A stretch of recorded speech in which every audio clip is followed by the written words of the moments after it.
না আপনি সুমনকে ধরেছেন কেন ফেসবুক লাইভ করার জন্য? আপনি উত্তর দিতে পারবেন? আপনি পিসিকে নিয়ে মেরে পা ফাটিয়েছেন কেন?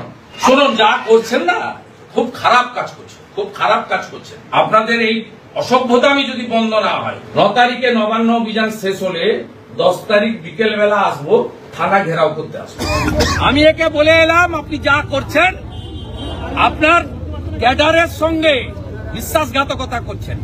আপনার এসপি প্রমোটি আইপিএস রুল 6 আছে আইপিএস ক্যাডারের, সেখানে রাজনৈতিক নিরপেক্ষতার কথা বলা আছে।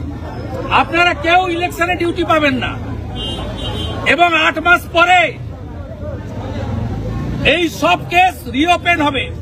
আপনি এক একটা হিন্দু ছেলেকে এখানে এনেছেন, পিসিতে মেরে পা ফাটিয়ে দিয়েছেন। সুমন মুখার্জি বলে ফেসবুক লাইভ করছিল, এরপরে তো সাংবাদিকদের ধরবে।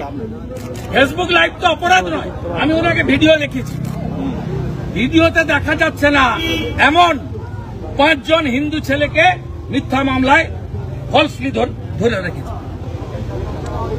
আমি পরিষ্কার বলে এসেছি, আমরা কয়েকদিন দেখব 10ই আগস্ট রবিবার প্রয়োজন হলে এই থানাটা ঘেরাও।